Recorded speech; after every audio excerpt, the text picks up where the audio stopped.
सृष्टि अनूपा संभव मनु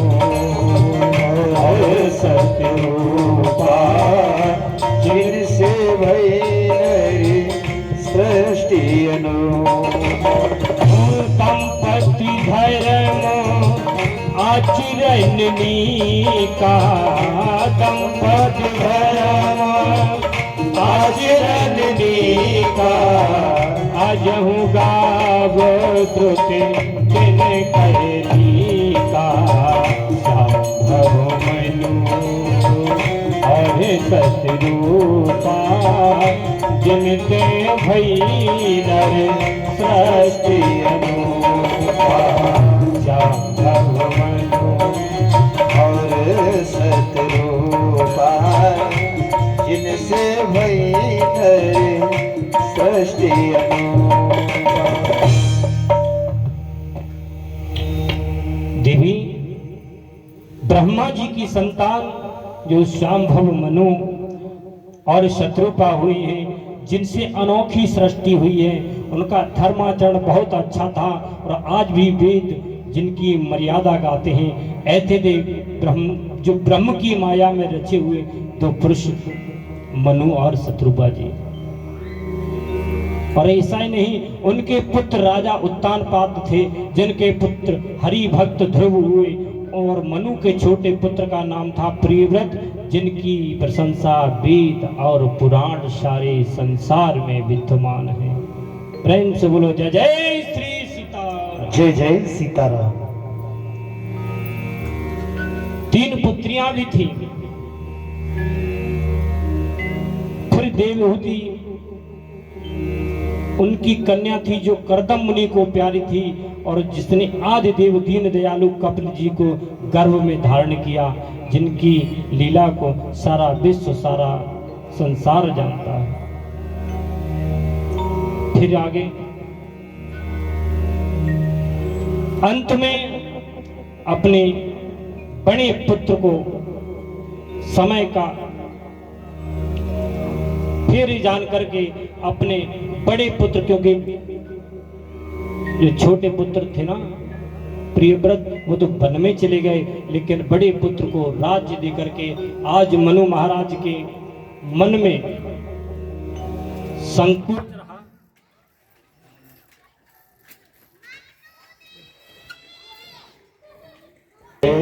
जय जय सीताराम। जय जय सीताराम। मनु महाराज अपने बड़े पुत्र को समय जान करके राज्य अभिषेक किया, और रानी और राजा दोनों वन में तपस्या के लिए चले गए। और तपस्या ऐसे ही नहीं कि 10,000 वर्ष तक तपस्या महाराज मनु ने की है, और अखंड तपस्या जब की है तो आज भगवान को भी मनु महाराज को दर्शन देने के लिए आना पड़ा। और जब दर्शन देने के लिए आना पड़ा तो मनु महाराज की आंखें नहीं खुल रही। क्यों? महाराज तो तपस्या में लीन है, अपनी रानी सहित तपस्या में लीन है, अपने मन में ही अंतरपट में भगवान का दर्शन कर रहे हैं। काफी दुंदुभियां बजाई, काफी बाजे बजाए, लेकिन भगवान कि मैं लीन मनु महाराज उनकी तपस्या नहीं टूटी। अनेक उपाय किए, लेकिन मनु महाराज की तपस्या नहीं टूटी। भगवान ने सोचा ये भक्तराज भक्ति में लीन है, इसे हृदय में हमारा दर्शन कर रहा है। एक क्षण के लिए जैसे ही ऐसी गर्जना की है,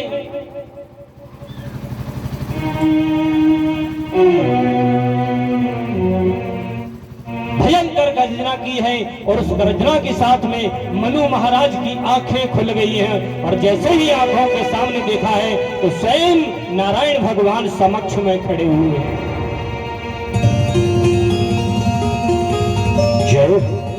हाथ जोड़ करके भगवान से विनती करने लगे, और जो उनका मनमोहक रूप मनु महाराज ने देखा तो मुख से बोलती बंद हो गई, कंठ रुक गया और एक टक नजरें गढ़ा करके भगवान नारायण की दर्शन करने लगे।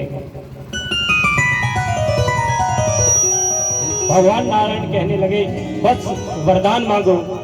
लेकिन मनु महाराज को वो अपने शरीर का, देह का कोई ध्यान नहीं है। एक ही वो नील कमल, नीले नेत्र वाले, वो गोल गोल चेहरा, वो घुंघराले बाल, वो पीतांबर, वो लट, एक एक लट को मेरे मनु महाराज अपने नेत्रों से निहार रहे हैं। मगर मेरे नारायण भगवान कह रहे हैं वत्स वरदान मांग लो, वत्स वरदान मांगो। लेकिन जब वो झलकियां उस मन से गई हैं, तब सीधे भगवान के चरणों में मनु महाराज साष्टांग होकर के लेट गए और कहने लगे प्रभु मुझे क्षमा कर दो, प्रभु मुझे क्षमा कर दो। बोले वत्स वरदान मांगो।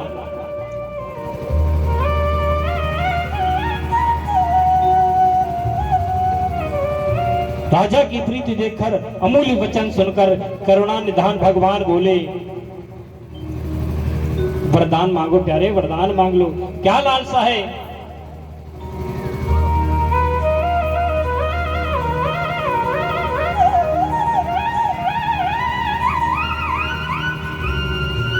आज में मनु महाराज कहने लगे सो तुम जानो अंतर्यामी, पुरवहु मोर मनोरथ स्वामी, सकुछ बिहाग मागुन रप मोही, मोर नहीं हृदय कछु तोही।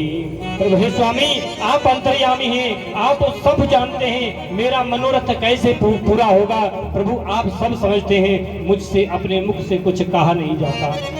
भगवान नारायण कहने लगे वत्स वरदान मांग लो, कुछ मुख से कहो। बोले क्या मांगो भगवान, क्या कहूं मैं।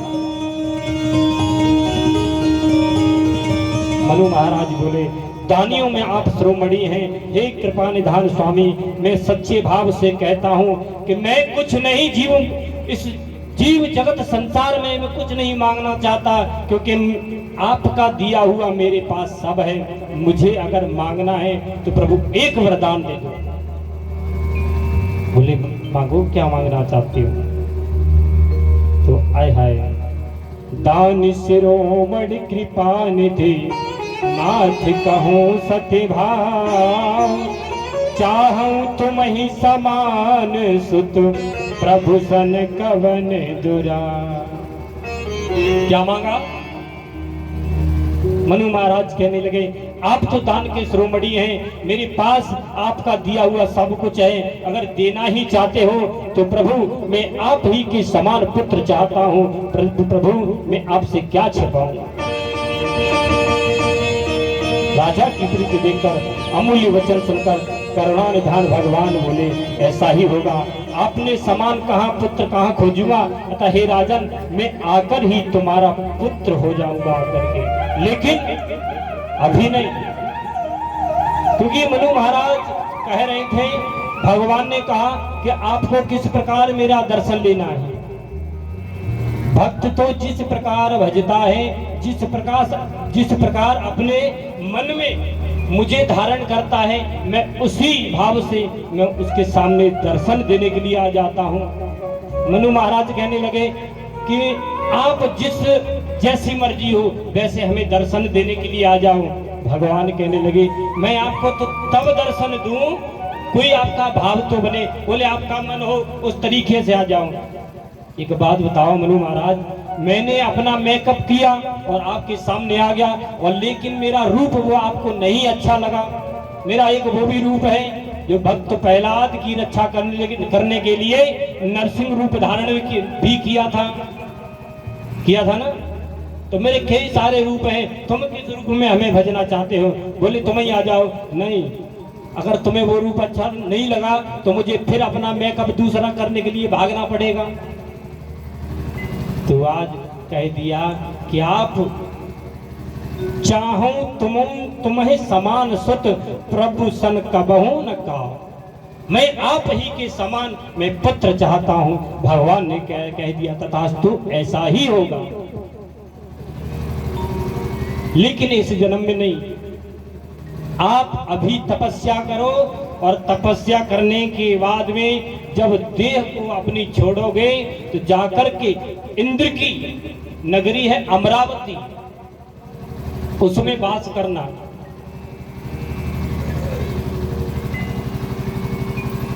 जब कुछ समय तक आप वास करोगे, फिर वो समय आएगा।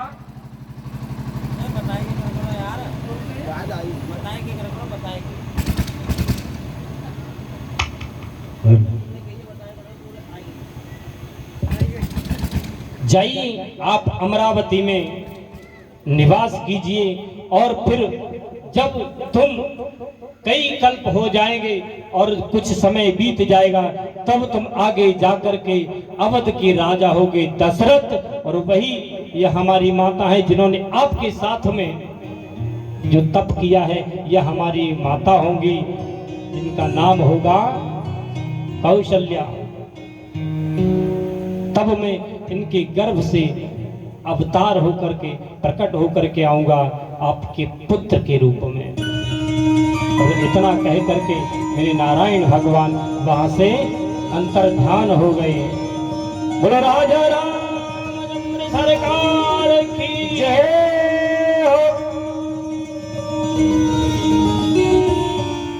आज मेरे नारायण भगवान ने यह बात कह के और अंतर ध्यान हो गए।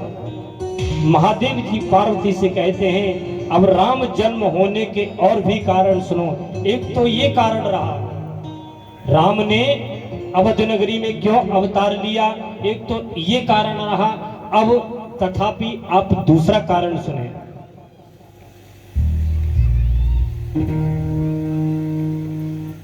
ऐसा तो नहीं, सुस्ती तो नहीं आ रही है? समझ में आ रही है? समझ में आ रही है डॉक्टर ने? एक बार हाथ उठा के कहेंगे, बोलो राजा रामचंद्र भगवान की जय। आइए बड़े भाव से भगवान नाम अपने मुखारविंद से बड़े भाव से रटते हैं। उसके बाद में भगवान का किस कारण से और अवतार हुआ, एक कारण आप लोगों ने सुना, दूसरा कारण भी सुने। उसके बाद झांकी से आप रामलला की झांकी जो जिस तरह से जन्म हुआ है, वो झांकी आप लोगों को इसी मंडप में आप लोगों को दिखाई जाएगी। ठीक है ना? तो रामलला कैसे आएंगे? ऐसे नहीं आएंगे। जब तक आप अपने मुख से उनका नाम नहीं उनके नाम से जिब्या पवित्र नहीं करेंगे, तब तक भगवान आने वाले नहीं हैं। आइए बड़े भाव से सभी लोग भगवान का नाम उच्चारण करें। तो आइए सभी लोग अपने मुखारविंद से भगवान का नाम जपेंगे। जय जय राम राम राम सीता राम राम राम, जय जय राम राम राम सीता राम राम राम, जय जय राम राम राम सीता राम राम राम, जय जय राम राम राम सीता राम राम। जय जय राम राम राम सीता राम राम राम, जय जय राम राम राम सीता राम राम राम, जय जय राम राम राम सीता राम राम राम, जय जय राम राम राम सीता राम राम राम।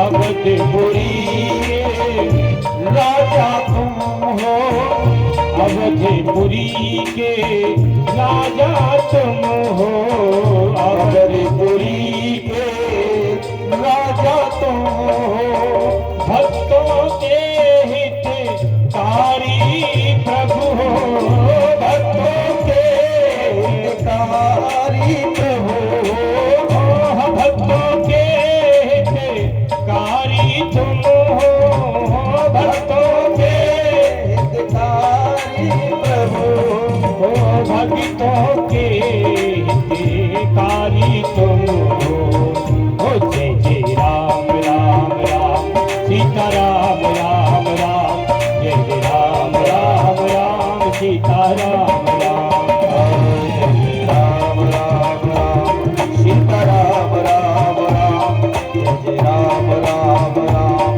सीता राम राम राम, जय जय राम राम राम सीता राम राम राम, सीता राम राम राम राधे श्याम श्याम। जय हो जय राम राम राम सीता राम राम राम, सीता राम राम राम राजा राम राम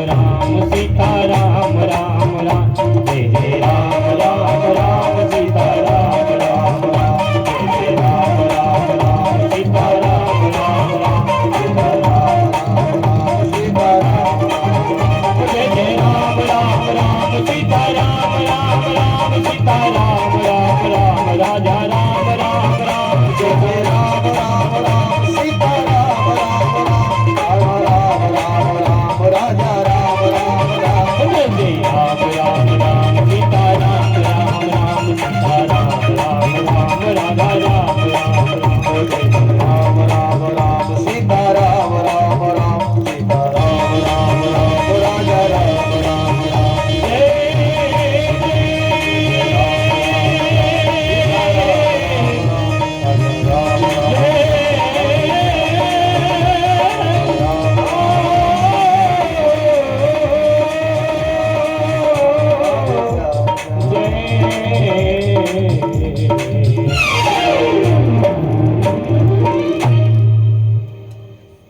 जय जय श्री सीता ऐसे नहीं, जब भी आपको जय जय श्री सीताराम अपने मुखारविंद से बोलना है तो ऐसे नहीं, मालूम पड़े कि हम वाकई में राम कथा सुनने के लिए बैठे हैं। एक बार हाथ उठा करके कहेंगे बोलो जय जय सीता।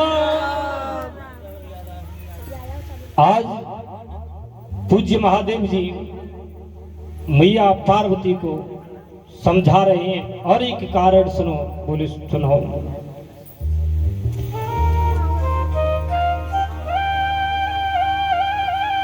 संसार में एक देश है कैकई,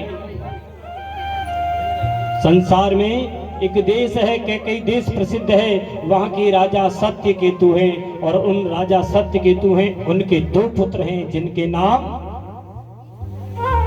महाराज प्रताप भानु और छोटे पुत्र का नाम है अरिमर्दन। महाराज सत्यकेतु समय जान करके वन में तपस्या के लिए चले गए और अपने बड़े पुत्र प्रताप भानु का राज्याभिषेक करके और अपने पुत्र को राजगद्दी पर बैठा दिया। छोटा भाई अरिमर्दन जो अपने भाई की सेवा में रहता है और एक उनका मंत्री भी है जो हमेशा भक्ति भाव एवं सत्संग सुनाता है, जिसका नाम है धर्मरुचि। उनका मंत्री है धर्मरुचि। महाराज प्रताप भानु ने अपने वरिष्ठ से, अपनी भुजाओं से सारे देश के राजाओं को जीत लिया, क्योंकि उस महाराज प्रताप भानु के पास में चतुरंगिनी सेना थी, और वो चतुरंगिनी सेना जहां भी अड़ जाती थी वो सब राजाओं को पराजित करके और वहां का राज अपने अंडर में कर लेते थे अपनी चतुरंगी सेना से। ऐसे ही धीरे धीरे सारे विश्व पर महाराज प्रताप भानु ने अपना विजय पताका लहरा दी। अब तो सारे सातों द्वीपों पर महाराज प्रताप भानु राज्य करते हैं। जहाँ जौन से भी देश पर चढ़ाई करते हैं उनको मार कर, गिरा कर और उन पर विजय पताका हासिल करके वहां के खुद राजा बन जाते हैं। धीरे धीरे करके सारे आल विश्व पर अपनी विजय पताका लहरा दी और खुद वहां के राजा बन गए।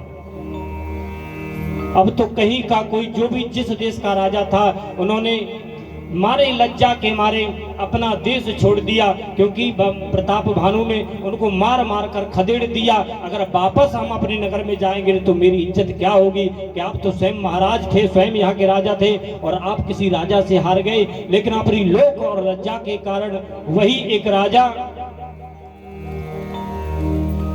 सुदूर जंगल में जाकर के वही राजा ने, सब राजा ऐसा ही करने लगे। सारा देश यानी अपना वेश छिपा कर जहां के तहां रहने लगे। अब तो सातों द्वीपों पर महाराज प्रताप भानु का राज चल रहा है। एक दिन की बात है कि महाराज प्रताप भानु शिकार करने के लिए चल दिए। महाराज प्रताप भानु शिकार करने के लिए चल दिए तो हुआ क्या,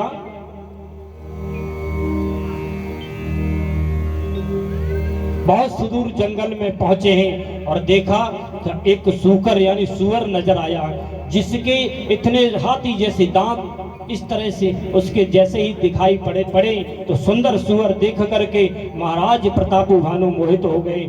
जैसे मानो चंदा में छिपा हुआ एक, जैसे आप चंद्रमा की तरफ देखते हो तो एक सूकर जैसा उसमें छाया नजर आती है, मानो चंद्रमा को भी फेल कर रही हो। वो महाराज प्रताप भानु को वो जैसे ही देखा तो उसके पीछे पड़ गए कि आज मैं इस सूकर का वध कर दूंगा। और वो माया रूपी सूकर आगे भाग रहा है, कहीं कंदरा में छिप जाता है, कहीं वन में भाग जाता है, कहीं किधर चला जाता है। लेकिन महाराज प्रताप भानु अपने धनुष को, अपने तरकस पर बाण चढ़ाए हुए पीछे भाग रहे हैं कि कहाँ निशाना हमारा सदे, कहाँ निशाना हमारा लगे जाके। लेकिन उस सूकर को नहीं मार पाया और जाकर के इतने 700 मील दूर निकल गए अपने नगर से। घना जंगल है, कहीं रास्ता नजर नहीं आता और सूकर किधर गया पता नहीं। सूकर जाकर के कहीं कंदरा में जाकर के छिप गया। अब तो महाराज मारे क्रोध के मारे, प्यास के मारे, उनका घोड़ा भी प्यास के मारे व्याकुल है, महाराज प्रताप भानु भी व्याकुल है। ना वो सूकर कहीं नजर आया। अब हम क्या करें, प्यास के मारे मेरी दम निकली जा रही है। अपना घोड़ा पकड़ करके जैसे ही धीरे धीरे आगे चले तो आगे एक आश्रम दिखाई दिया।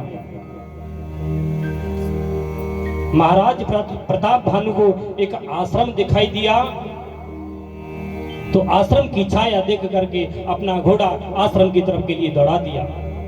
पहुंचे, देखा तो एक संत का दर्शन हुआ। संत को जाकर के प्रणाम किया और वो संत नहीं था, वही एक राजा था जिस देश को राजा प्रताप भानु ने जीत लिया था। उस देश का राजा अपना वेश छिपा करके एक छल कपट से उस आश्रम में जाकर के अपना निवास किया। जब उस आश्रम में कई सालें हो गई तो उस आश्रम में छिपे हुए उस मुनि ने महाराज प्रताप भानु को पहचान लिया, लेकिन नाम नहीं बताया, क्योंकि उसी से तो हमारी पराजय हुई थी ना। हम भी किसी देश के राजा थे, इससे हमारी पराजय हुई है। तो जैसे ही महाराज प्रताप भानु को देखा है तो वो मन में बड़ा हर्ष हुआ है कि आज देखता हूं। बोले महाराज प्रणाम हो। तो छल कपटी ने बड़ा सुंदर प्रणाम किया है और कहने लगा, प्रभु एक बात बताओ, हम आपसे तो तब बात करेंगे, मैं तो भूख से प्यास से मैं और मेरी सवारी परेशान है, पहले मुझे चल पिला दो। तो उस कपटी संत ने एक सरोवर दिखाया है, वहां जाकर के आज महाराज प्रताप भानु ने अपनी तन की, अपने मुख की प्यास बुझाई है, साथ में उस घोड़े ने भी पानी पिया है। जब उस जल से अपनी प्यास को बुझाया तब जाकर के आश्रम में पहुंचे और सुंदर सा आसन दिया महाराज प्रताप भानु को। तो वो कपटी महात्मा कहने लगे कि कौन हो आप और कहां से आए हो, लेकिन जानते तो सब थे, तब भी पूछा। तो महाराज प्रताप भानु ने अपना नाम छिपा लिया, और जब नाम छिपा लिया तो कहा कि प्रभु हे मुनिवर, मैं एक शिकारी हूं और जंगल में शिकार खेलते खेलते खेलते खेलते इतनी दूर निकल आया हूं जहां कोई मुझे दिखा नहीं। अब यहां से मैं अपने नगर के लिए नहीं जा सकता हूं, मुझे रास्ता भी नजर नहीं आ रहा है, प्रभु हमें रास्ता दिखाएं। बोले कोई बात नहीं, शाम का वक्त हो गया है, आप आज की रात इसी आश्रम में ठहरो, जब सुबह होगा तब अपने नगर के लिए चले जाना। महाराज प्रताप भानु शाम का समय जान करके एक संत की वाणी को सुनकर के वहीं उसी आश्रम में रुक गए। शाम को जब वार्ता हुई तो राजा प्रताप भानु से नहीं रहा गया और उस संत से पूछा, प्रभु आप कौन हो? बोले मैं एक भिखारी हूं, मेरा नाम एक तनु है। बोले एक तनु? कि हाँ मेरा ये नाम एक तनु है। इसका कारण तो ये है, जब से ब्रह्मा जी ने सृष्टि रचाई है तब से मैंने इस शरीर को छोड़ा नहीं है, इसीलिए मेरा नाम एक तनु है।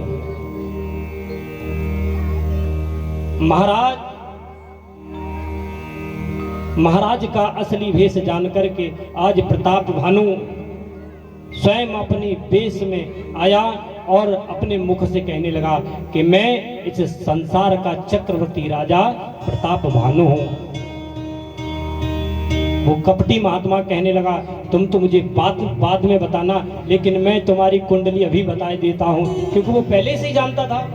तुम्हारे पिता का नाम है सत्यकेतु, तुम्हारे भाई का नाम है अरिमर्दन, तुम्हारा एक मंत्री भी है धर्मरुचि। बोले बाबा आप कैसे जानते हो? बोले मुझे बताने की जरूरत नहीं है, मैं सब कुछ जानता हूं।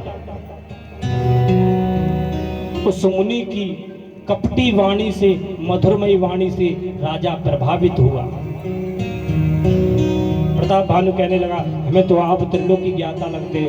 बोले मैं वो तो हूँ, वो तो मुझे ये भी पता है कि आपने सारे संसार को आपने अपने बस में कर लिया है, आपके पास चतुरंगिनी सेना भी है। बोले वो भी तो है।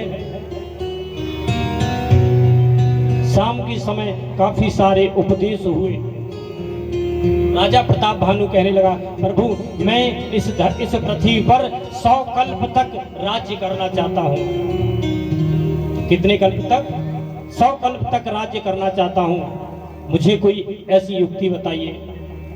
तो वही कपटी महात्मा कहने लगा, अब तो ऐसा सुंदर अवसर जान करके अब मैं अपना बाण क्यों खाली छोड़ूं? वो कपटी महात्मा कहने लगा कि सुनो, अगर तुम्हें महाराज चक्रवर्ती सम्राट, अगर तुम्हें इस पृथ्वी पर 1 कल्प तक राज्य करना है तो मेरी बात सुनो। अब तुम्हें ब्राह्मणों को अपने अधीन करना होगा, यानी ब्राह्मणों को खुश करना पड़ेगा। अगर ब्राह्मणों की आप पर कृपा हो गई तो समझो आप पर सबकी कृपा हो गई। बोले ये कैसे होगा? देखो, अगर विष्णु रूठ जाएं तो ब्राह्मणों में वो ताकत होती है कि विष्णु को भी मना लें। और प्यारे, अगर ब्राह्मण रूठ गए तो विष्णु की भी औकात नहीं है कि तुझे बचा लें। अगर तुझे 1 कल्प तक इस धराधाम पर राज्य करना है तो तू ब्राह्मणों की सेवा कर और ब्राह्मणों को खुश कर। बोले ये कैसे होगा? बोले देखो, मैंने अभी तक कोई नगर नहीं देखा है। वो कपटी महात्मा कहने लगा कि मैंने आज तक कोई नगर नहीं देखा है, और इसकी युक्ति मैं बताता हूँ। तू रोजाना 1 साल तक 1 लाख ब्राह्मणों को तू भोजन कराएगा तो ब्राह्मण तुझसे खुश हो जाएंगे, और जो भी भोजन करेगा वो ब्राह्मण तेरे अधीन हो जाएगा। महाराज प्रताप भानु कहने लगे वो कैसे होगा? वो ऐसे होगा कि 1 साल तक तुझे नित्य प्रति 1 लाख ब्राह्मणों को अपने यहाँ पे भोजन कराना होगा। बोले हम कराएंगे तो सही, लेकिन बोले तू चिंता मत कर इसकी। बोले तेरा एक रसोइया है पुरोहित। बोले वो है तो प्रभु एक काम करना कि मैं तेरा ये काम कराऊंगा। वो कपटी महात्मा कहने लगा कि मैं अपनी माया से तेरे उस रसोइये को एक कंदरा में छिपा दूंगा, और मैं उसका रूप धारण करके वो तेरा रसोइया बन करके और सारा भोजन मैं बनाऊंगा, और उन ब्राह्मणों को तू अपने हाथों से परोस करके उन्हें भोजन कराना। लेकिन मैं नगर में नहीं जा सकता, लेकिन गया तो मैं कभी नहीं हूं, मगर तेरी भलाई के लिए मैं जरूर तेरे नगर में चलूंगा। बोले ठीक, अब तुझे संतुष्टि हो गई? उस मधुरमयी वाणी द्वारा कपटी ने अपने वचन उस महाराज प्रताप भानु को सुनाए हैं। तो महाराज प्रताप भानु उस कपटी महात्मा की बातों में आकर के मंत्रमुग्ध हो गया, और मंत्रमुग्ध होने के बाद में आज जब रात में उसी आश्रम में सोया है तो उस राजा का एक मित्र भी था जिसका नाम था कालकेतु। क्या नाम था उसका? कालकेतु। अब कालकेतु राक्षस जब वहां आया, और कालकेतु कोई और नहीं था, वही सूकर था जो राजा को शिकार के बहाने सुदूर जंगल में ले जाकर खड़ा कर दिया। वही कालकेतु आया, क्योंकि राज्य उसका भी चला गया था, उसके 100 पुत्र थे, और इस राजा ने उनको मार करके उनके राज्य पर अपनी विजय पताका लहरा दी। जब विजय पताका लहरा दी तो कालकेतु राक्षस ने कहा कि ये तो यहाँ आ गया। बोले अब क्या करना है? अब इसको ये करना है कि इसको रातों रात इसके नगर में पहुंचा दो। वही कालकेतु मायावी राक्षस था, उसने घोड़ा सहित उस राजा को उसकी नगरी में पहुंचा दिया, और घोड़ा को घुड़सवार में बांध दिया, और उसकी रानी के साथ में सुला करके वो कालकेतु राक्षस वहां से चला गया। जैसे ही सुबह हुआ तो महाराज ने देखा मैं अपनी नगरी में आ चुका हूँ। घोड़ा लिया और अपनी रानी के सैन कक्ष से जाकर के सुदूर जंगल में जा पहुंचा, और जब दोपहर का समय हुआ तो उधर से चला आया, और जैसे ही नगर के निवासियों ने देखा तो महाराज की जय जयकार करने लगे। और वही 3 दिन प्रताप भानु भूला नहीं। तीसरे दिन के महात्मा जी आ जाएंगे वही, और तीसरे दिन वही हुआ। उस पुरोहित रसोइया को मायावी राक्षस ने अपनी कंदरा में जाके छुपा दिया, और सारा वृत्तांत आकर के सुनाया। तो प्रताप भानु समझ गया कि ये वही महात्मा है। जाइए ब्राह्मणों को जाकर के निमंत्रण दे के आइए। प्रताप भानु निमंत्रण देने के लिए गया है, और वही क्योंकि उसे तो अपना बदला लेना है, तो वही राजा आया एक रसोइया का रूप धारण करके। वही महात्मा जो राजा था महात्मा बना, आज रसोइया भी बन गया है अपने बदला लेने के लिए, और रसोइया बन करके अब उसने कह भी दिया कि जब तक मैं रसोई बनाऊं यहाँ कोई भी तेरी नगरी का या नजर नहीं आएगा। बोले ठीक है। सारे ब्राह्मण पंक्ति में बैठे हुए हैं, और रसोइया जैसे ही अपना भोजन तो बना नहीं रहा है, लेकिन उसने तरह तरह के जंगली जानवरों के मांस उस रसोई में रख लिए। लेकिन उस महाराज प्रताप भानु उस महात्मन पर इतने रीझ गए कि भोजन भी नजर नहीं आया।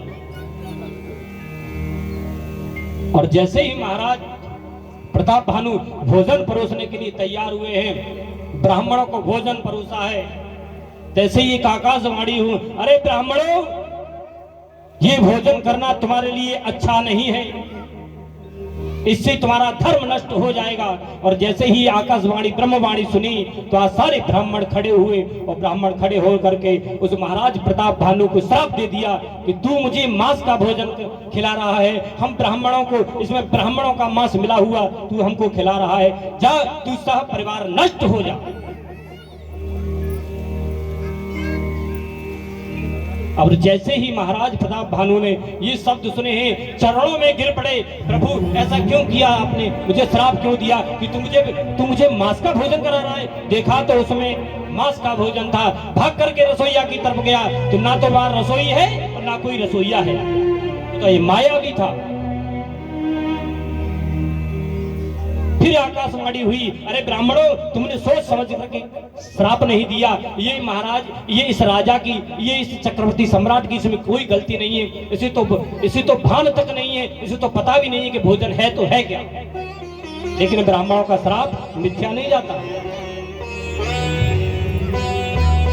जब श्राप लग गया है तो आज ब्राह्मणों ने कह दिया कि जा तू सब परिवार नष्ट हो जा और तुम सारा परिवार राक्षस बने। जब ये श्राप लग गया तो आज वही राजा जो महात्मा के रूप में अपना वेश छिपाए आश्रम में रहता था, धीरे धीरे वही कालकेतु सब देश के राजा इकट्ठे हुए और उस महाराज चक्रवर्ती सम्राट पर चढ़ाई कर दी और रणभूमि में घेर लिया और सब परिवार को घेर करके नष्ट कर दिया और महाराज प्रताप भानु को भी मार डाला। और मार डालने के बाद में सारे देश के राजा जहां जहां जिसका नगर था उन्होंने अपना जाकर के नगर बसा लिया, सब अपने जाकर के सशरीर उस नगर में रहने लगे। और इधर महाराज प्रताप भानु का पूरा सब परिवार सत्यकेतु के पुत्र पौत्राद सब मारे गए। वही अगले जन्म में आकर के कौन बना है, कौन बना है, रावण। वही अगले जन्म में पुलत्स्य जी के वंश में वही आके रावण बना है। और जो छोटा पुत्र था अरिमर्दन, उसने कुंभकर्ण के रूप में जन्म लिया है। और उसका जो मंत्री था जिसका नाम था धर्मरुचि, वो तो सौतेला भाई यहाँ बनाए कौन, विभीषण।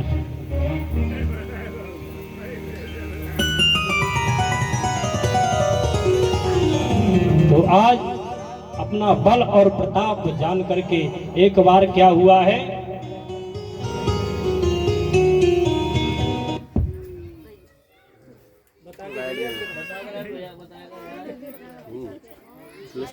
उसको लाइट बता के जाएगी।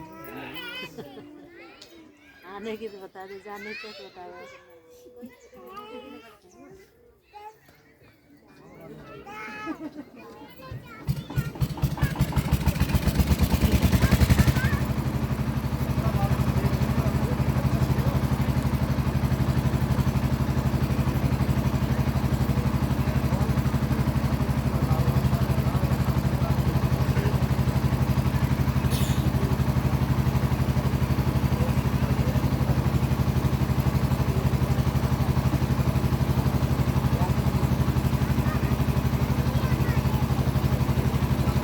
हेलो, बोली राम लला सरकार की जय जय श्री सीताराम।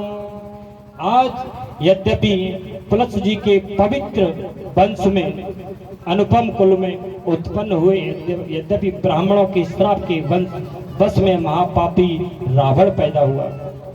तीनों भाई अनेक प्रकार से महाकठिन तप किया। तीनों भाइयों ने ब्राह्मण वंश में आकर के अनेक प्रकार का तप किया जिसका वर्णन नहीं हो सकता। और इसका तप देख करके ब्रह्मा जी प्रसन्न हुए और ब्रह्मा जी से वरदान मांगा। क्या वरदान मांगा कि इस आपकी बनाई हुई सृष्टि में ना मैं वानर से मरूं और ना मैं इंसान से मरूं। ब्रह्मा जी ने तथास्तु कह दिया। कुंभकर्ण ने भी वरदान मांगा, लेकिन ब्रह्मा जी ने सोचा कि ये तो खाता बहुत है, अगर ज़्यादा खाएगा तो सारा संसार भी फिर नष्ट कर देगा, कभी किसी को भोजन ही खाने के लिए नहीं मिलेगा। सरस्वती को आदेश दिया। सरस्वती दिव्या पर बैठ करके उसने मांगा था तो इंद्रासन, लेकिन मिल गया निद्रासन। और वही सौतेले भाई जो विभीषण है, उन्हें भगवान की भक्ति मांगी। क्या मांगी? भगवान की भक्ति।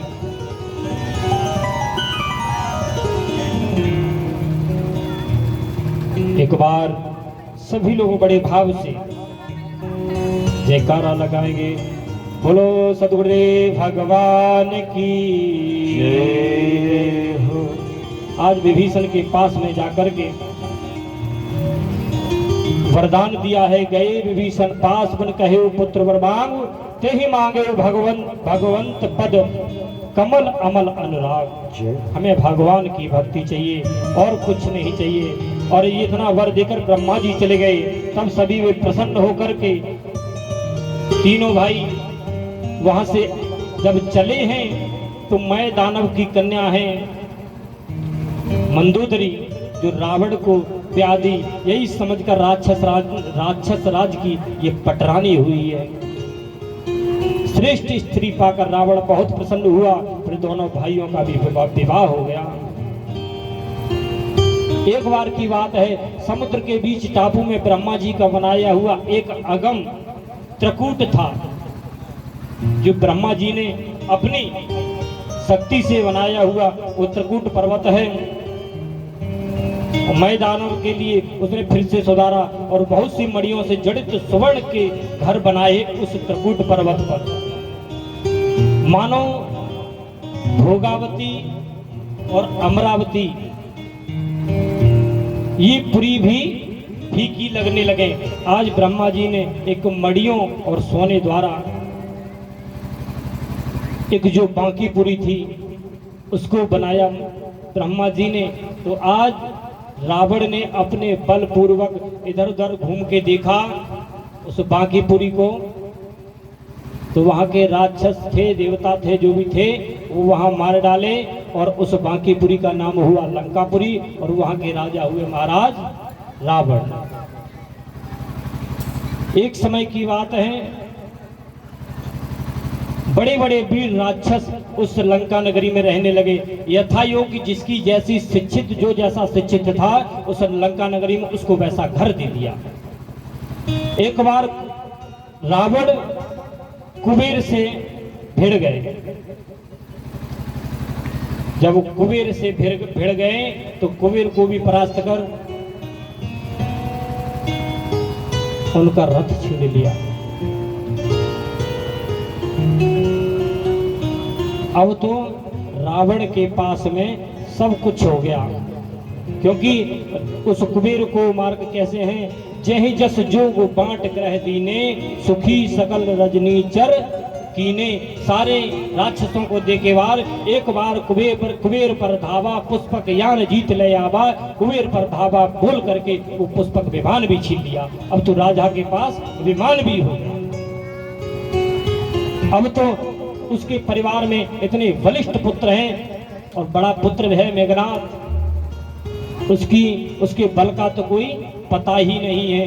और लंका में ऐसे ऐसे राक्षस हुए हैं। आदेश दे दिया कि जहां भी साधु संत ब्राह्मण यज्ञ जप तप करते मिले उनका यज्ञ तप भंग कर दो और उन्हें मार मार करके भगा दो। और अगर वो हमारी बात मान जाए तुम्हारी तो मेरे अधीन हो जाए, नहीं तो उनको मार दो। सारे देवी देवताओं को उस रावण ने परेशान करके रखा है। तीनों लोकों में उसकी विजय पताका लहराने लगी है। अब तो रावण चलता है तो समझ लो धरती भी कंपायमान होती है। वो रावण ने अत्याचार इस धराधाम पर फैला दिया। चलत दशानन डोलत अवनी, गर्जत गर्भ स्त्रवैसुर रवनी। जब राक्षस चलता है तो धरती भी हिलती है और राक्षस जब गर्जना करता है ना तो देवताओं की स्त्रियों के गर्भ भी गिर जाते हैं। ऐसी देवताओं पे, राक्षसों पे, राक्षस देवताओं पे हावी हो गए। अब तो राक्षस भले ही अपने देश को छोड़ता हो लेकिन देवताओं को नहीं छोड़ता है, न ब्राह्मणों को, न साधुओं को, न संतों को छोड़ता नहीं है। अब तो पृथ्वी मैया धेनु का रूप बना करके ब्रह्मा जी के पास पहुंची और ब्रह्मा जी के पास में सारे देवी देवता पहुंचे। प्रभु एक बात सुनो। बोले क्या बात है?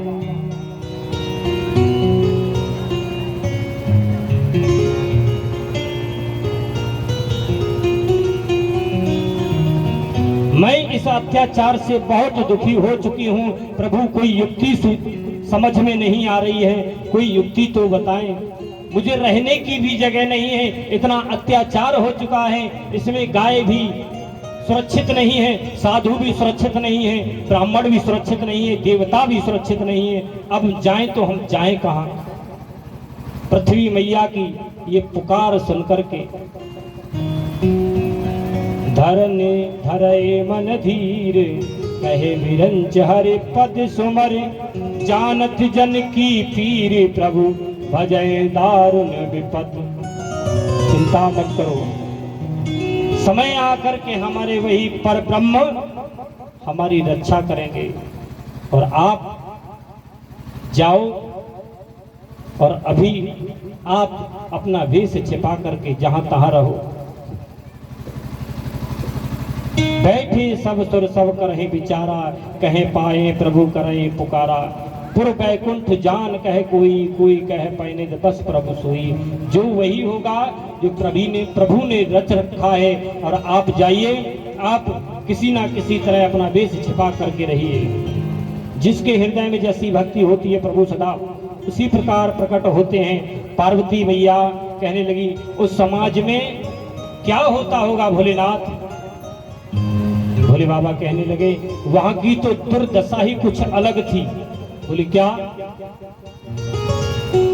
जहां इतना अत्याचार फैला हो और अत्याचार होने के उपरांत भी हमें कहीं न खाने की, न पीने की, न बैठने की, न जप न तप करने की कोई जगह न मिले तो हमारे मन में कैसी चेष्टा होगी, कैसे भाव उत्पन्न होंगे?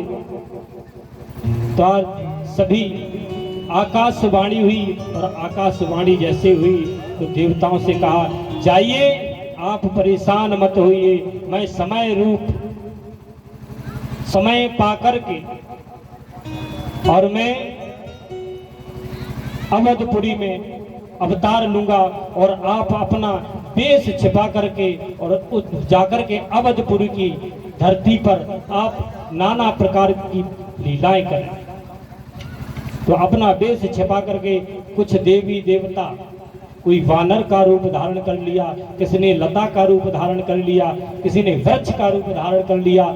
जिसको जैसा रूप मिला सबने अपने अपने रूप धारण किए और जाकर के कहां पहुंचे? वही अवध नगरिया। और जाकर के जब अवध नगरिया में पहुंचे तो आज सभी संत, कोई अपने जप और तप से संत बना तो सभी लोग भगवान की, सभी देवी देवता आराधना करने लगे। प्रभु अवतार लो, प्रभु अवतार लो, बहुत अत्याचार हो चुका है, प्रभु अवतार लो। तो आज ब्रह्मा मन में बहुत प्रसन्न हुए, देह में रोमावली खड़ी हो गई, नेत्रों से आनंद के आंसू बहने लगे। धीर बुद्धि वाले ब्रह्मा जी हाथ जोड़कर सावधान होकर के और स्तुति करने लगे। और किस तरह से? जय जय सुरनायक जन सुखदायक प्रणत पाल भगवंता, जय जय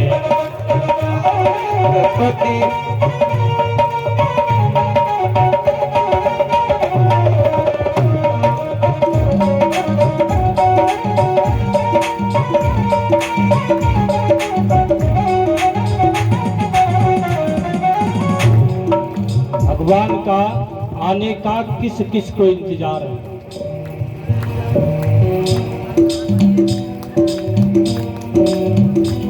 किसको इंतजार है? सबको इंतजार है। तो इस तरह से आप भगवान का स्मरण करेंगे हैं? भगवान को आप बुला रहे हो तो ऐसे मेरे राघवेंद्र सरकार ऐसे उड़ाओ ये हाथ।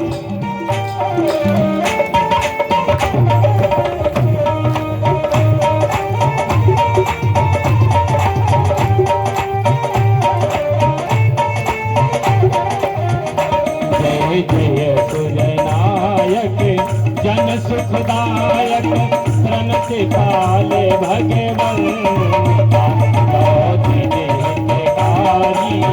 जय असुरारी सिंधु सुता प्रिय पावन पुर धरनी अद्भुत करनी फलम न जाने कोई जो सहज कृपाला दीन दयाला करो अनुग्रह सोई।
जय राम लला सरकार की जय जय श्री सीता। आज सभी अपना वेश बदल बदल करके सभी वानर, कोई साधु कोई संत, स्वयं ब्रह्मा जी आज भगवान की आराधना करने लगे हैं। और वही समय आ गया जब भगवान का प्राकट्य होना है। वही अवधपुरी में जो राजा हुए हैं महाराज दशरथ, क्योंकि भगवान ने एक बार, कारण एक और है। अब भैया ये तो रामायण और राम कथा एक एक चौपाई के 10-10 अर्थ निकलते हैं, क्योंकि एक और है इसका कारण। कश्यप अदिति महातप कीना तिन कहूँ मैं पूरब वर दीना। कश्यप और अदिति ने बड़ा तप किया था, उसको पहले ही मैं वरदान दे चुका था कि अयोध्यापुरी के तुम राजा हो।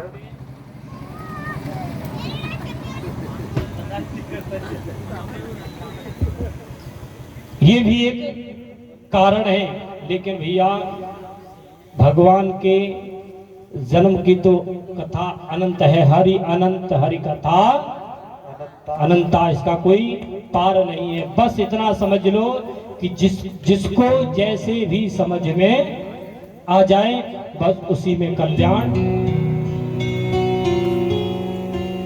तो आज वही समय आ गया, अवधपुरी में भगवान राघवेंद्र सरकार का प्राकट्य होना है। एक बार की बात, क्योंकि भगवान का पहले इक्ष्वाकु वंश हुआ।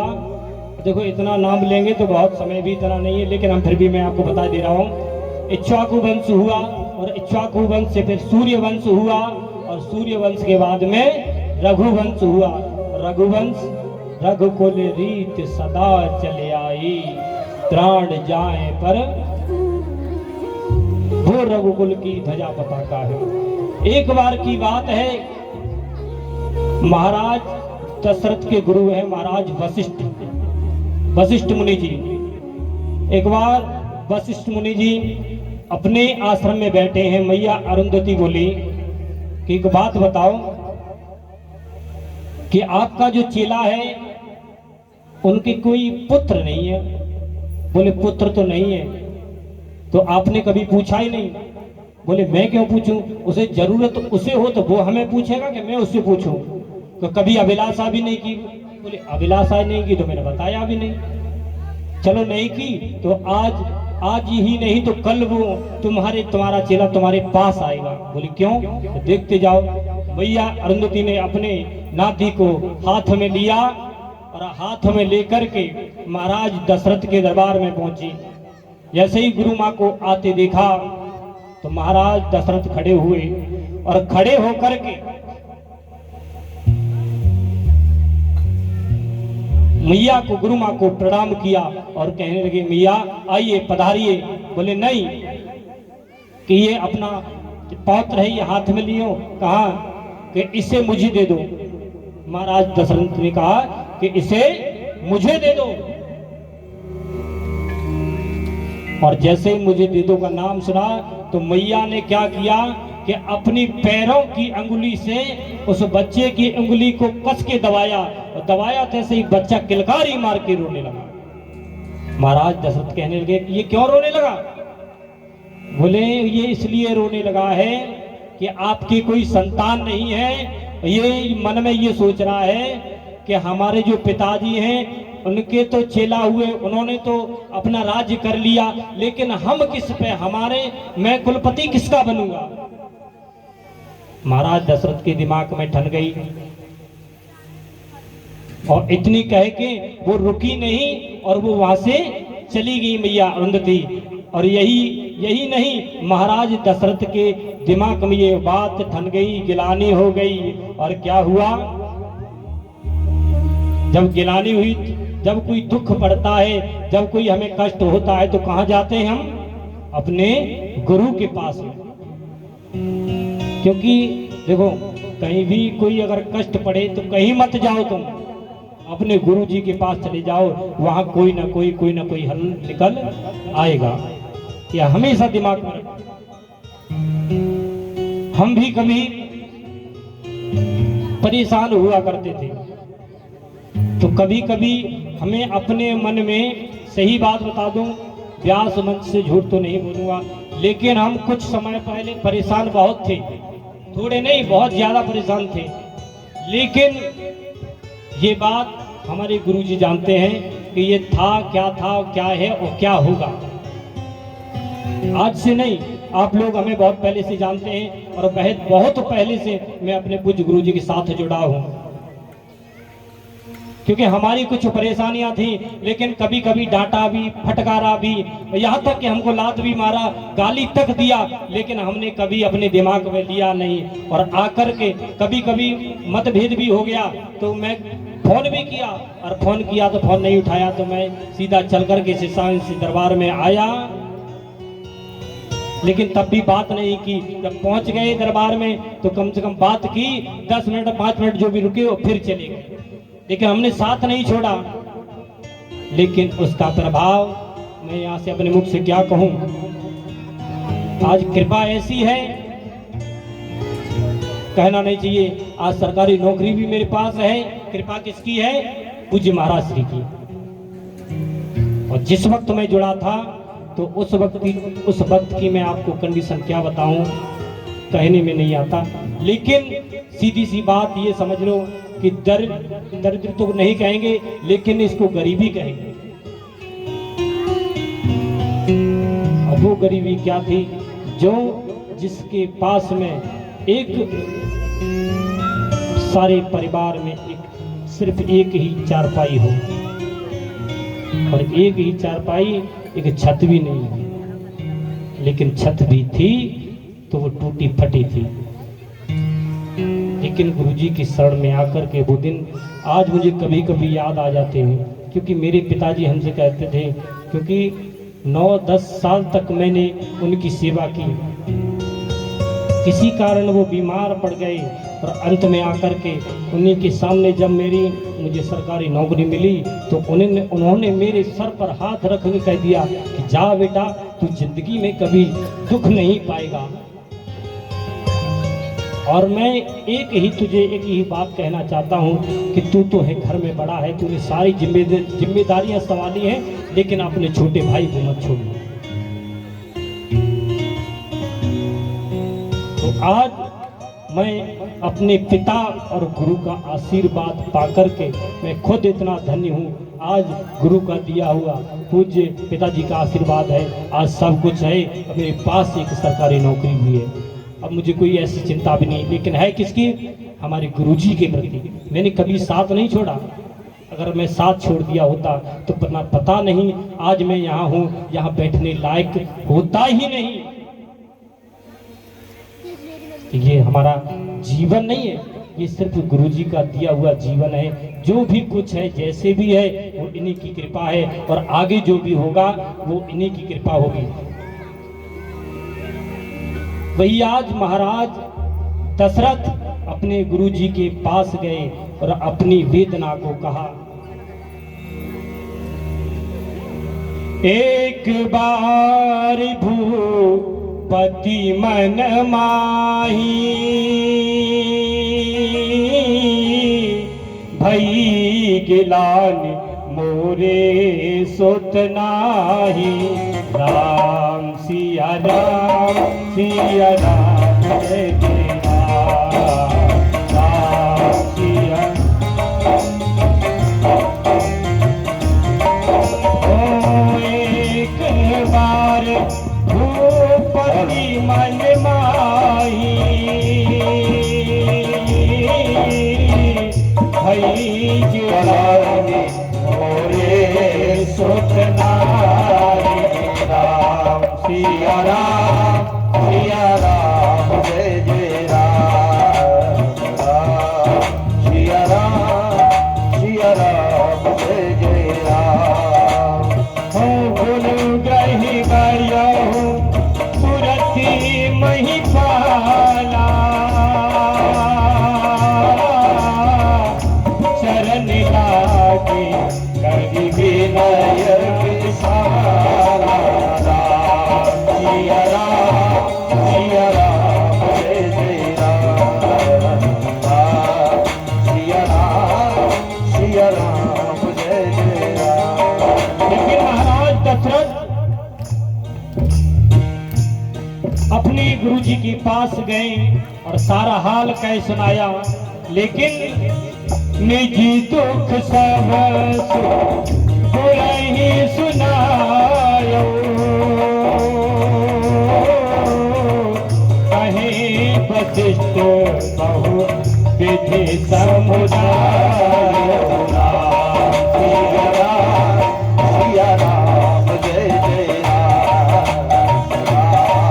सिया राम जय जय राम। लेकिन अपना हाल कह सुनाया। महाराज दशरथ गुरु वशिष्ठ के चरणों में लेट गए, अपना दुख कह सुनाया। तो पूज्य वशिष्ठ जी महाराज कहने लगे, सुनो,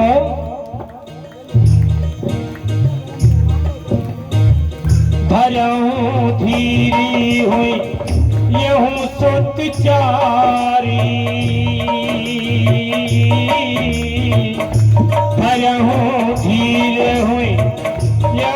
सुत चारी त्रिभुवन विदित सगर हारी सिया राम सिया राम जय जय राम बोलो सभी लोग भाव से सिया राम जय जय राम। आज महाराज दशरथ वशिष्ठ को समझाते हुए बोले गुरुजी, तो गुरुजी ने भी कह सुनाया, राजन चिंता मत करो, तुम्हारे यहाँ एक नहीं 4 पुत्र होंगे। बोले महाराज अभी तो एक ही नहीं है, 4 क्यों होंगे? अरे मैं आपको युक्ति बता रहा हूँ ना, बात सुनो। आपको कुछ नहीं करना है, बस तैयारी करो यज्ञ की, और एक नहीं 4 पुत्र होंगे। गुरुजी का आदेश पाकर के आज महाराज दशरथ यज्ञ की तैयारी करने लगे, और तैयारी करके आज यज्ञ का नंबर आया श्रृंगी वशिष्ठ बुलावा, पुत्र का सब यज्ञ करावा। सिया राम जय जय राम। सिया राम जय जय राम। यज्ञ चल रहा है। पूज्य महाराज जी के साथ में गुरु की आज्ञा मान करके सभी मुनि सहित यज्ञ में आहुति होम रहे हैं। हो भगति सहित मुनि आहुति दीना, भगति सहित मुनि आहुति दीने, प्रकटे अग्नि चरु कर सिया राम जय जय राम। सिया राम जय जय राम। ओम मंगल भवन या मंगल हारी, प्रभु दशरथ अजीर बिहारी राम। सिया राम जय जय राम। सिया राम जय जय राम। सिया राम जय जय।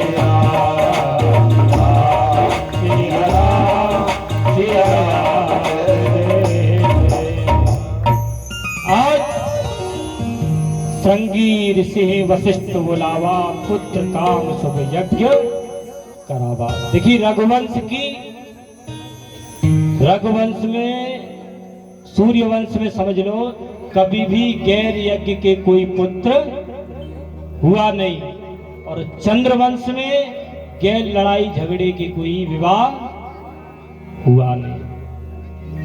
ये सूर्यवंश की और चंद्रवंश की महिमा है। भगत सहित मुनि आहुति दीने, प्रकटे अग्नि चरु कर लीने। आज श्रृंगी ऋषि और वशिष्ठ जी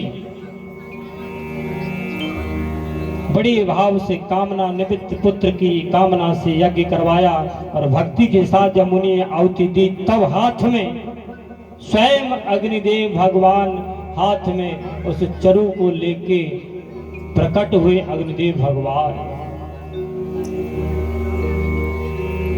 और बोले, कुछ वशिष्ठ जी ने हृदय में विचार किया, तुम्हारा कार्य सिद्ध हो गया राजन, अब स्वीकार करके जो चरु का जो खीर का भोज है वो अपने हाथ में ले लो। आज वही महाराज दशरथ ने किया है, और मुनि वशिष्ठ जी का आदेश पाकर के जो 3 रानियां हैं, कौशल्या, कैकेयी और सुमित्रा,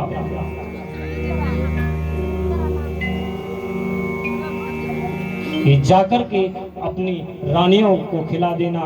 इससे समय आने पर एक नहीं आपके इस आंगन में चार चार पुत्रों की किलकारियां गूंजेंगी, ऐसा वशिष्ठ जी ने बताया।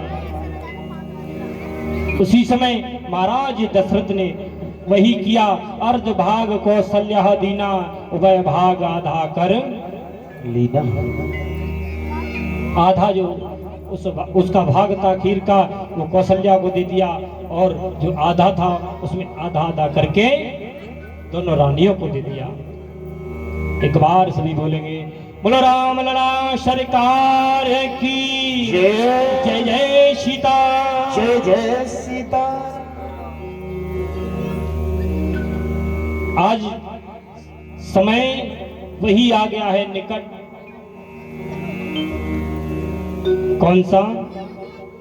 आज उस खीर के भोजन से जो अग्निदेव भगवान लेकर के प्रकट हुए हैं, वही महाराज दशरथ द्वारा उन रानियों को जब अर्पण कराया गया है, और समय आकर तीनों रानियां गर्भ में गर्भित हुई हैं। और उसके बाद में ऐसा ही नहीं, जब कोई देव संतान हमारी सनातनी माताओं के गर्भ में आती है तो विचार कुछ अलग होते हैं, वेदवाणी गूंजने लगती है। आज एक बार कौशल्या मैया ने कहा महाराज दशरथ से कि मुझे ये नहीं मालूम पड़ता कि हमारे गर्भ में वेद का उच्चारण कैसे होता है, कहाँ से होता है। महाराज दशरथ समझ गए ये कोई और नहीं, स्वयं परमपिता परमात्मा है, और तीनों लोगों को सुख और संपत्ति देने वाले हैं। जा दिन ते हरि गर्भ आए, सकल लोक सुख संपत्ति छाए। गर्भ में वेदों के मंत्रों की ध्वनि होने लगी है। आज मैया कौशल्या बड़ी अपने मन में हर्षित है, और कौशल्या मैया ही नहीं, मैया सुमित्रा भी और मैया कैकेयी भी। अब तो महाराज की खुशियों का ठिकाना नहीं रहा, क्योंकि कहते हैं शोभाशील और तेज की खान सब रानियां महल में सुशोभित थी। सुख के कुछ समय व्यतीत हुआ, फिर जब प्रभु प्रकट होने वाले थे वही समय आ पहुंचा। एक बार क्या हुआ, मैया कौशल्या को जब स्वप्न आया तो स्वयं साक्षात नारायण हरि ने दर्शन दिया। मैया गेट खोलो ना, दरवाजा खोलो। कौशल्या कहने लगी कौन? बोले मैं देखा तो चतुर्भुजी रूप में स्वयं नारायण भगवान मैया कौशल्या को दे रहे हैं। बोले तुम वही हो ना? बोले हम वही हैं जिसने आपको साक्षात दर्शन दिया था। आज भी मैं साक्षात दर्शन देने के लिए आ रहा हूं आपको। बोले मैंने तो ये कहा था कि आप बालक के रूप में आना, मगर आप तो पिताजी के रूप में आ गए। बोले तो कैसे आना है? बोले ऐसे नहीं, बालक कैसा होता है? छोटा होता है, लेकिन आप तो शंख चक्र गदा हाथ में लिए हो और इतना विराट रूप है। बोले तो कैसे आना है? बोले सुनो, बालक होता है छोटा, पहले तो ये शंख है चक्र है ये त्यागो। भगवान ने वो भी त्याग दिया। बोले मैया अब तो स्वीकार कर लो। बोले अब भी नहीं तो क्या अब रूप भी छोटा बनाओ? मैया कहने लगी कि अब तुमको रूप भी छोटा बनाना पड़ेगा। मेरे प्रभु कहने लगे मैया, क्योंकि भक्त के बस में अगर भगवान फंस जाता है तो नाचता है अंगुलियों पे। भगत के वश में है भगवान, भगत के, क्योंकि भक्त के बस में जब भगवान फंसता है तो फिर भूल जाता है। क्या अब हम क्या करें? वही मैया कौशल्या कह रही हैं कि तुम बालक रूप धारण करो। बोले बालक रूप धारण करें, चलो ठीक है। कि अब बालक कभी जब जन्म लेता है तो क्या कपड़े पहन करके लेता है? बोले नहीं, तो ये कपड़े भी उतारो। अब तो भगवान कहने लगे भारी मैया अब कपड़े भी उतारने पड़ेंगे। बोले बालक तो होता है ना ऐसा। अब तो भगवान ने सारे अस्त्र शस्त्र त्याग दिए, कपड़े भी त्याग दिए और छोटे बन गए। अब भगवान कहने लगे, अब मैया अब तो स्वीकार करो ना। मैया कहने नहीं, बालक जब छोटा होता है तब क्या करता है, रोता है, तो तुमको रोना भी पड़ेगा। भगवान कहने लगे अच्छी आफत लगी, अब रोना भी पड़ेगा। तो आज भगवान रोने लगे। तो आइए वही समय आ गया है, कौन सा, योग लगन ग्रह बार और तिथि सभी अनुकूल हो गए। चराचर जीव बहुत ही आनंदित हुए, क्योंकि रामचंद्र जी का जन्म ही उनके लिए सुख की जड़ है। आइए वही समय आ गया है।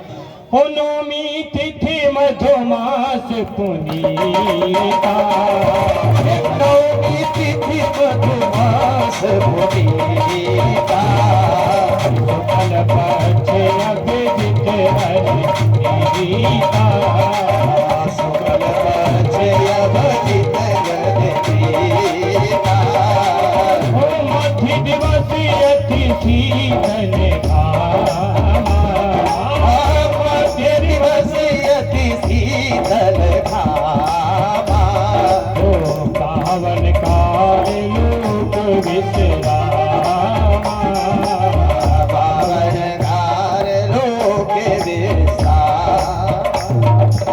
वही समय है नवमी तिथि पवित्र चैत्र मास का महीना, शुक्ल पक्ष और भगवान का प्यारा अभिजित मुहूर्त, मध्याह्न काल, बहुत ही सुंदर शीत और धूप भी ऐसी नहीं, बहुत जैसे ज्येष्ठ में, जेठ की दोपहरी में ऐसी धूप निकलती है जैसी अभी निकली है, ऐसी धूप है।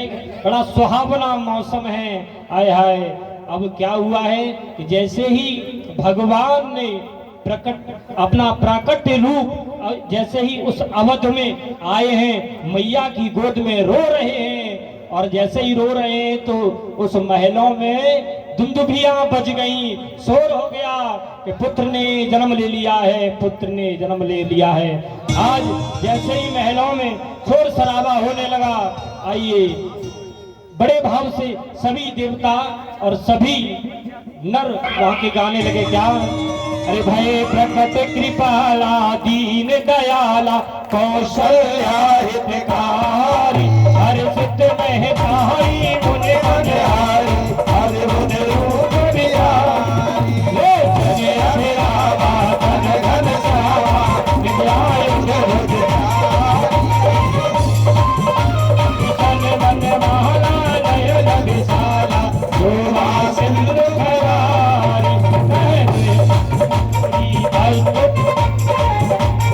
तोरी कहवे करो अनता, माया गुण गाना दीप अमाना, वेद पुराण अनंता, करुणा सुख सागर सब सुख सागर, हे गावे सुख सरता, जो हम हित लागी जन अनुरागी, स्वयं प्रकट दीगंता, ब्रह्मांड निकाया निर्मित माया, जो मेरो भक्ति वेद कहे, हम पुरुषवासी है उपहासी, सुनत धीर मत फेर दर्शन, उपजा जब जाना बहुत शिकाया, करत बहुत विधि, कह कथा तुहाई बात बुझाई, देह प्रकार सुत प्रेम लय, माता मुनि बोली सुमति बोली, अजवता तयारू धीरे शिशुलीला अति प्रिय शीला, है दुख परम अरूपा, सुनि भजन सुनाया रोदन तारा, होय बालक सुर होता, यह चरित जो गावै हरि पद पावै, तेन परै भव दूता, भजन सुनाया रोदन तारा, होय बालक सुर होता, यह चरित जो गावै हरि पद पावै, तेन परै भव दूता। आज महलों में शोर हो गया कि बालक ने जन्म ले लिया है, जन्म ले लिया है, जन्म ले लिया है। लेकिन भगवान तो प्रकट हुए हैं। सारे देवी देवता आकाश मार्ग से फूल बरसा रहे, फूलों की वर्षा कर रहे हैं कि आज मेरे प्रभु ने जन्म ले लिया है, अब हमें किसी का भी भय नहीं है, अब तो मेरी सरकार आ गई है।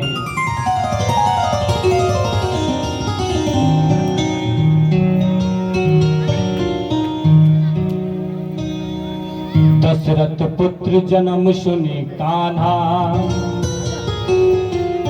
मानव ब्रह्मानंद समाना।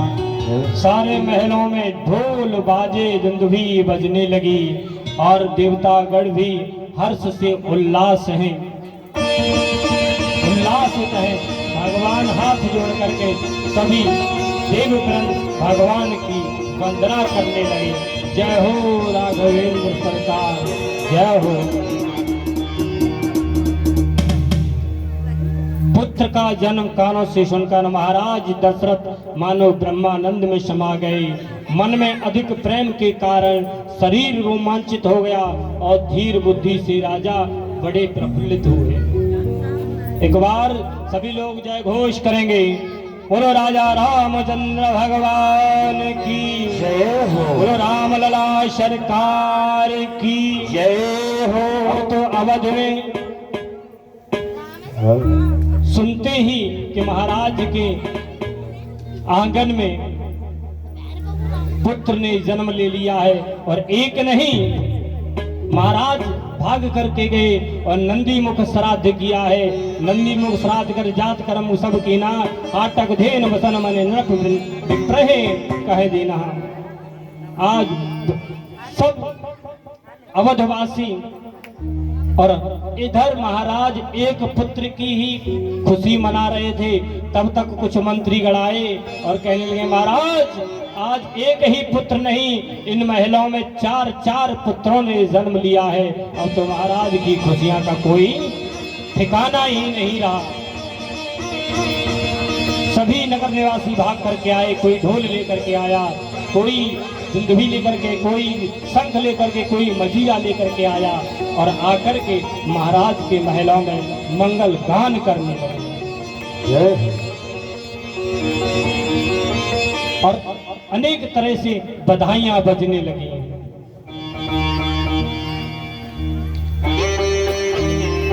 तो आइए सभी लोग जिस तरह से अवधपुर के वासी आज अवध नगरी में यही नहीं मालूम पड़ रहा है कि बधाई हो रही, सभी लोग मंगल गीत गा करके भगवान की उन चरित्रण की शोभा करने लगे और गाने लगे, सब मंत्रमुग्ध हो गए।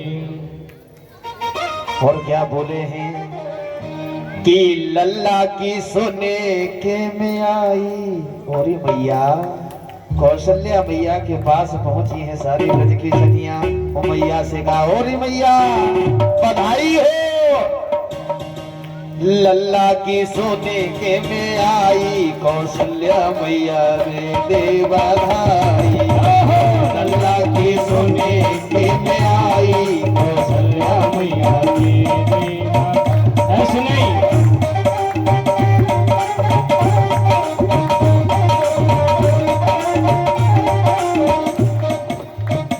भैया जब हमारे या आपके घर में कोई लल्ला हो गए तब ऐसे ही बधाई गाँव में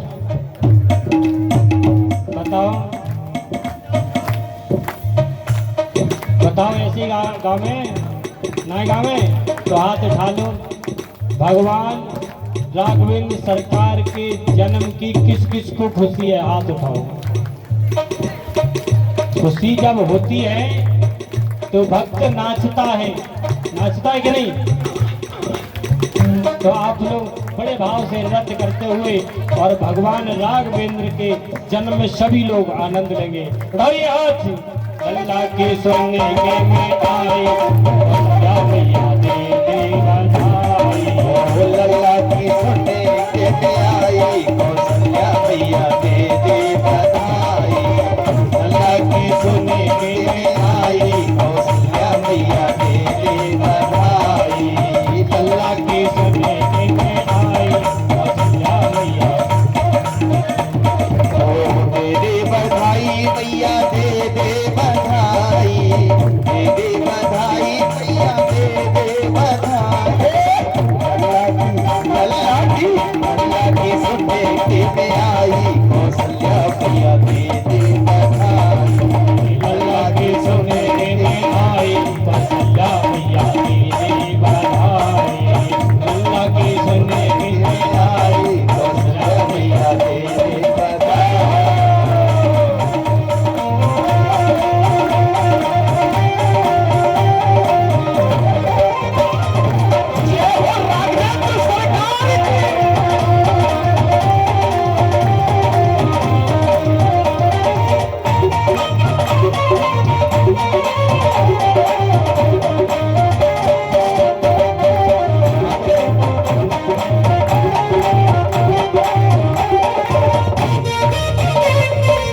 दे मैया लहंगा भी दे दे चोरी भी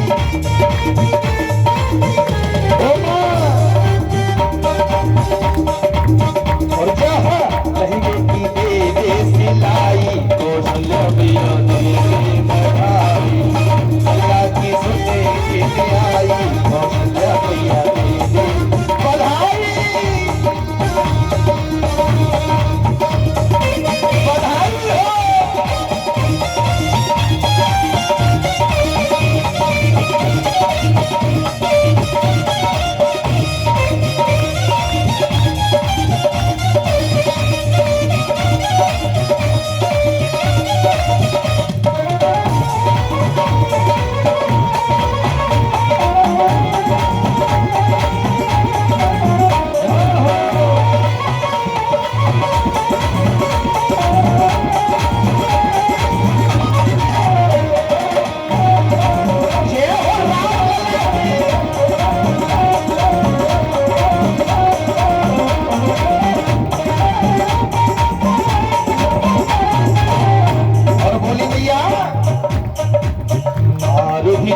मैया कंगना भी दे दे हार भी दे दे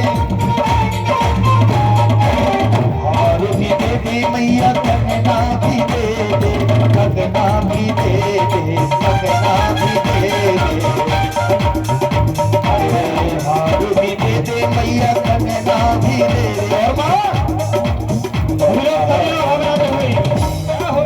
और जहाँ जहाँ दे दे कढ़ाई कौशल्या मैया दे दे बधाई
की बिहारी योगी दे अमर बिहारी योगी दे अमर बिहारी ओ प्रभु अरे भक्तों के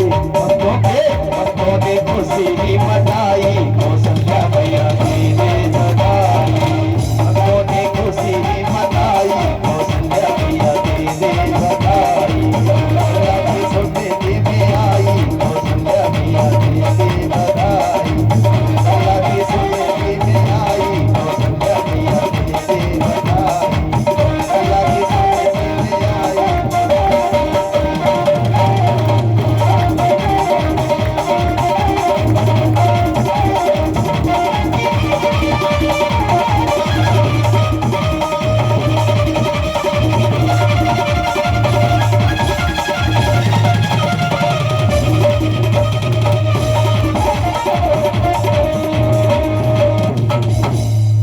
बोलो राम लला सरकार की जय जय जय श्री सीता। तारा।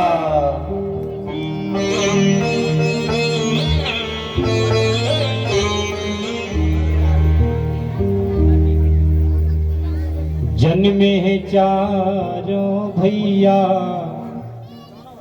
अवध में बाजे बधिया। एक नहीं के कई सुता सुमित्रा दो, और सुंदर सुत जन्मे भय।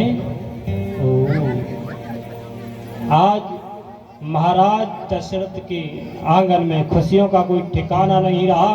अयोध्यापुरी में इस प्रकार सुशोभित थी मानो प्रभु से मिलने के लिए वो रात आई हो, परंतु दिन होने से सूर्य को देखकर लज्जित हो गई और संकोच से संध्या का अनुमान हो रहा हो। ऐसी अबीर और गुलाल उस अयोध्यापुरी में बरस रहा है मेरे प्यारे,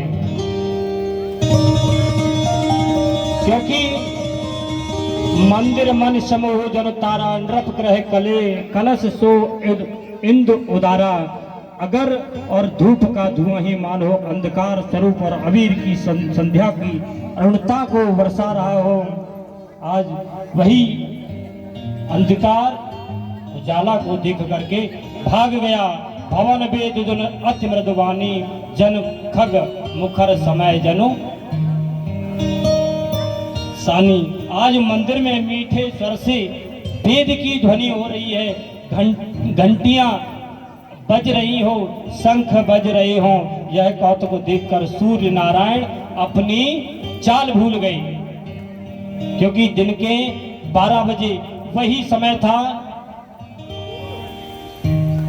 सूर्य भगवान कहने लगे मेरे वंश में, क्योंकि सूर्यवंशी है ना, सूर्य भगवान कह रहे हैं कि मेरे वंश में प्रभु आए हैं तो मुझे जी भर के दर्शन कर लेने दो, तब ही मैं यहाँ से जाऊंगा। लेकिन चंद्रमा ये देख रहा है कब ये आगे बढ़े, तब हम राघवेंद्र सरकार के दर्शन करें।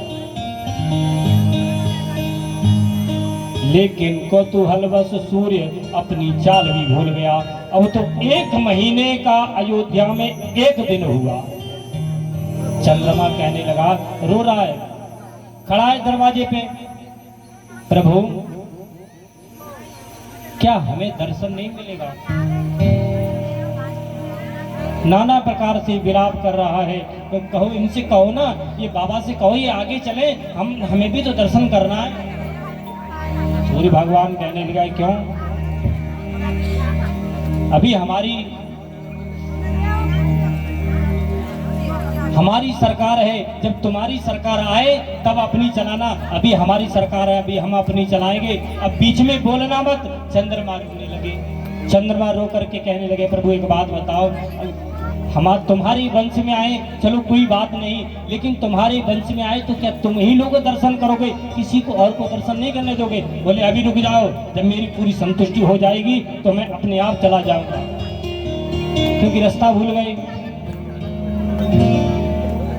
भोलेनाथ कह रहे हैं माँ पार्वती से, तो वो समय वो इतना शुद्ध समय था, मानो स्वर्ग की मणि सारी उतार करके उस अयोध्या में ही रख दी हो। बोलो जय जय श्री सीता। ये समय 1 महीने तक चला। भोले बाबा पार्वती को समझा रहे हैं, मेरी बात सुनो, मैं भी उस वक्त था। बोले तुम कहाँ थे? कि मैं भी काग भूषण जी के साथ में मैं भी अयोध्या की गलियों में विचरण कर रहा था, लेकिन मैं अपना वेश छुपाए हुए था, इसलिए मुझे कोई पहचान नहीं पाया। भगवान राम की तमाम तरह से अपने मन में छवि रखे हुए हैं और भोले बाबा अपना जटा रूप, साधु जैसा रूप रखे हुए और गलियों में घूम रहे हैं। फिर आगे बात सुनो। उन महलों में दशरथ जी के यहाँ पे इतनी सुंदर छवि है, मानो सारे अवध देशवासी, अवध के प्रदेश के सारे उस लाला के दर्शन करने आने लगे और गा रहे हैं, जन्मे हैं चारों भैया अवध में बाजे बधैया, जन्मे हैं चारों भैया अवध में बाजे बधैया, जन्मे हैं चारों भैया अवध में, जन्मे हैं राम रघुरैया अवध में बाजे बधैया, बाजे बधैया बाजे बधैया बाजे बधैया बाजे बधैया, जन्मे हैं चारों भैया अवध में बाजे बधैया, जन्मे हैं राम रघुरैया अवध में बाजे बधैया।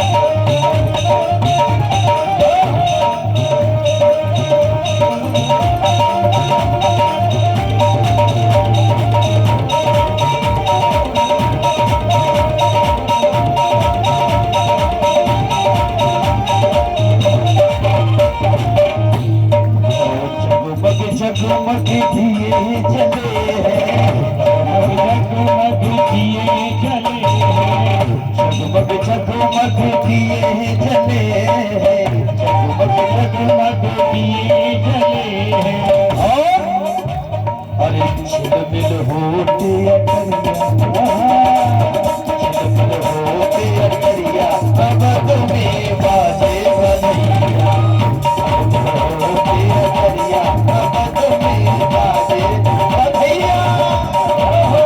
बड़े भाव से तालियों का सहारा लेते हुए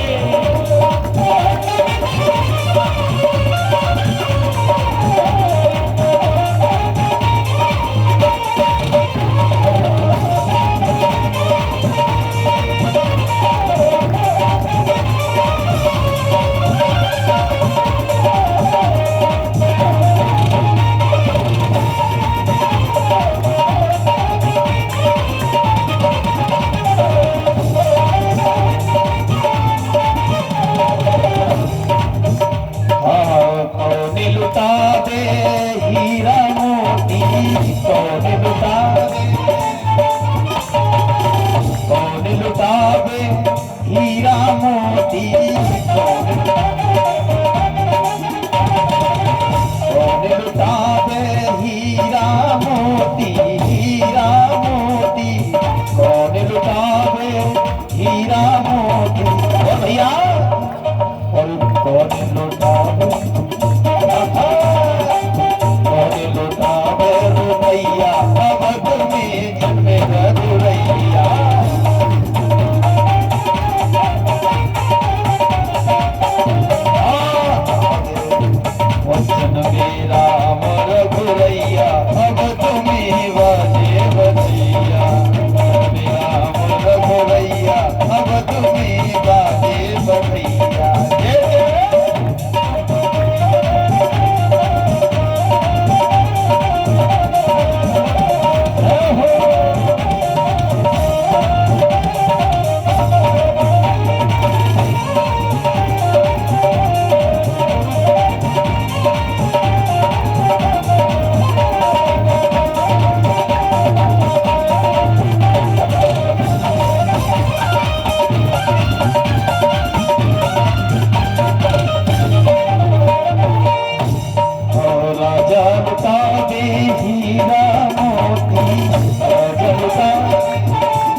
हीरा मोती दशरथ। और भैया मेरी मैया मैया मैया कौशल मैया लौटावे रुपैया अब तुम्हें बाबे बधैया। मेरा मन भुलैया अब तुम्हें बाबे बधैया। मेरा मन भुलैया अब तुम्हें बाबे बधैया। मेरा मन भुलैया अब तुम्हें बाबे बधैया। बलराम लला सरकार की जय जय श्री सीताराम। आइए जन्म के ही उपलक्ष्य में पूज्य सदगुरुदेव भगवान से आशा करूंगा एवं चरण अभिनंदन करके पूज्य गुरुदेव भगवान से कहूंगा कि कुछ भक्तों को दिशा निर्देश दें और कुछ जन्म के उपलक्ष्य में कुछ आप भी बोल दें, क्योंकि आप तो वहीं के निवासी हैं जहां मेरे राघवेंद्र सरकार का जन्म हुआ है। तो उन्हीं की खुशी में कुछ शब्द अपने इस दास को देवें जिससे हमारा भी जीवन कृतार्थ हो। जय जय श्री राधे। जय जय। हाँ भैया बोलिए नारद भगवान की जय हो। मैं एक बात बता दूं, स्वागत भी चलता रहे, परमात्मा का नाम भी लोग लेते रहे। हमारी प्रभा बहन है जो बैठी है आपके पीछे,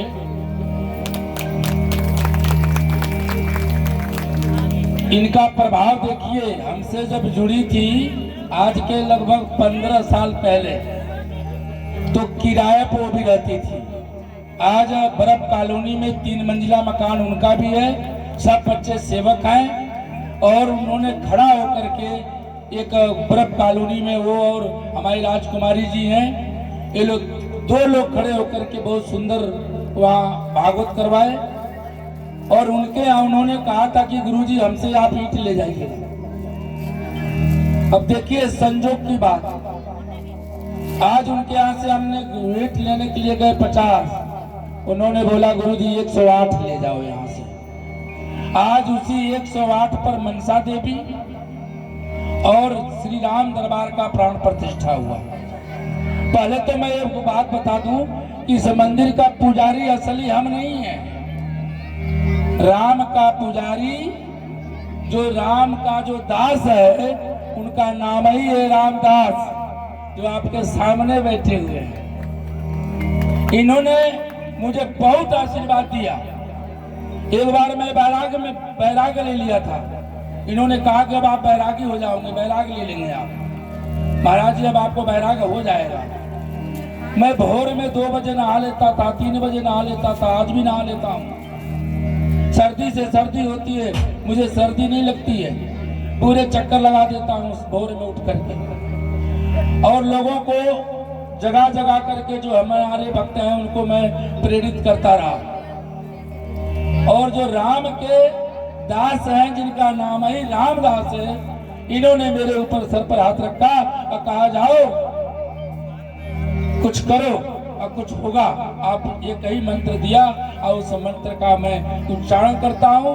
जो आज हम उस लायक तो नहीं हूँ, लेकिन एक बात मैं बता दूं, अंशुल को यहाँ लगभग 90% जानते हैं। जब ये 12 वर्ष का था तो हमारे पास इनके पिताजी डाल गए थे। 12 वर्ष का था, ढोलक बजाया करते थे। और मैंने इनको, वो गरीबी थी कि मैं कहा था कि तुम टिक नहीं पाओगे, हमारे पास कुछ नियम तगड़ा है, हम जगते हैं उसी समय जगना पड़ेगा। अस्कत करके दूसरे के घर में सो जाता था, लेकिन इतना भावुक कि इसका लगन लगी रही। आज सभी लोग देख रहे हैं अंशुल को कि इसकी सरकारी नौकरी भी लगी, विवाह भी मेरे सामने हुआ, जवान भी मेरे सामने हुआ। और आज ईश्वर की कृपा से राम की कथा राम के नगर में अपने मुखार बिंद से पहली बार बैठ करके इस गद्दी पर आप लोगों को कथा सुना रहा है। इतना बड़ा सौभाग्य हमारा है कि मेरा शिष्य, इसकी बात पर एक बात मुझे याद आ गई, बहुत ध्यान देने वाली बात है मार साहब। कल मैंने आप लोगों को बहुत सुंदर एक कहानी बताया था, कथा, उसी प्रकार एक कथा याद आ गई, सब पे आई।